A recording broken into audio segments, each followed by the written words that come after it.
لیکن میری سوتیلی ماں کسی کی سن لیتی یہ کبھی ہو ہی نہیں سکتا تھا۔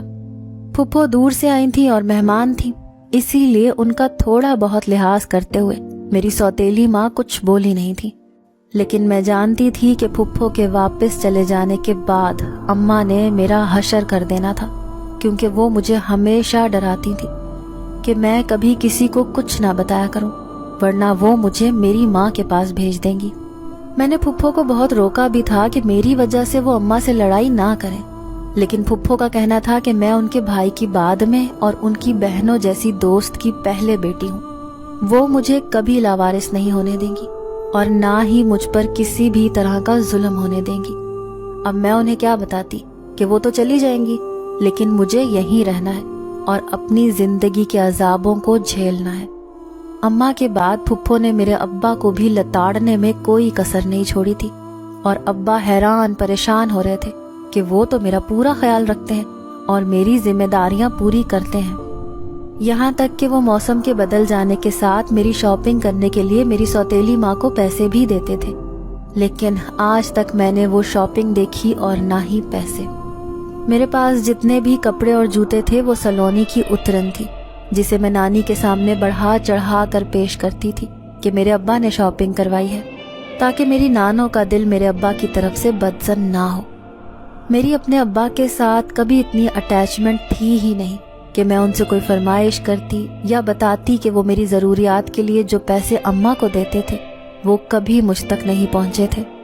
پھپھو نے مجھے سمجھایا تھا کہ اتنی اچھی نہ بننا کہ کوئی تمہیں اور تمہارے حقوق کو ہی نگل ڈالے۔ میں بہت زیادہ کوئی اچھی لڑکی نہیں تھی، بلکہ احساس کمتری کی ماری میں ایک ڈرپوک لڑکی تھی، جسے اپنا حق دوسروں کو دے دینا اس لیے اچھا لگتا تھا کہ کوئی مجھ سے لڑے جھگڑے نہ۔ پھپھو مجھے بدلنا چاہتی تھی، اور اس دن پھپھو نے ایک کہانی سنائی تھی، اور وہ کہانی میری ماں کی تھی۔ تمہاری ماں اور میری ملاقات کالج میں ہوئی تھی، ہم دونوں ہی ایک ہی کلاس کے تھے اور ایک ہی جیسے بھی تھے، تو بہت ہی جلد ہماری دوستی ہو گئی، اور دوستی ہوئی تو ایک دوسرے سے ہم دکھ سکھ بھی بانٹنے لگے۔ تمہاری ماں کے دکھوں کی وجہ اس کی 5 بھابیاں تھیں،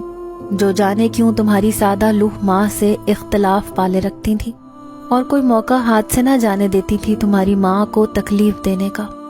تمہاری ماں بہت چھوٹی تھی جب تمہارے نانا کا انتقال ہوا تھا۔ کم عمری کی یتیمی تمہاری ماں نے برداشت کر لی، کیونکہ اس کے سر پر 5 بھائیوں کا ہاتھ تھا، اور بھائی بھی ایسے جو جان لٹاتے تھے اپنی اکلوتی اور چھوٹی بہن پر۔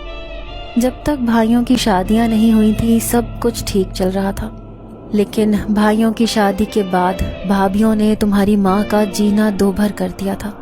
تمہاری ماں نے جب کالج میں داخلہ لیا تھا تو تمہاری مامیوں کو تکلیف شروع ہو گئی تھی، انہوں نے تمہاری ماں پر طرح طرح کے الزام لگانے اور بہتان بازی شروع کر دی تھی، اور جلد ہی تمہارے ماموں تمہاری مامیوں کی باتوں میں آ گئے اور تمہاری ماں کو کالج سے نکال کر گھر بٹھا دیا۔ لیکن تب بھی تمہاری ماں نے اف تک نہیں کیا تھا، کیونکہ اچھی جو بہت تھی، یا تمہاری طرح دوسروں کے چسکوں کے لیے خود کی قربانی دینا اسے بھی اچھا لگتا تھا۔ تمہاری مامیوں کو تمہاری ماں کا وجود گھر پر بھی کھٹکنے لگا تھا، اور ان کا بس نہیں چلتا تھا کہ کسی طرح تمہاری ماں کو دنیا سے غائب کر دیتی۔ آہستہ آہستہ دلوں کی یہ تنگیاں اتنی بڑھ گئی کہ تمہارے 5 ماموں جو پہلے تمہاری ماں کی ایک ایک ضرورت کا بنا کہے خیال رکھتے تھے، پھر انہوں نے ضروریات پوری کرنی چھوڑ دی تھی، بلکہ وہ سب پوری طرح سے اپنی بیویوں کے کنٹرول میں آ گئے تھے۔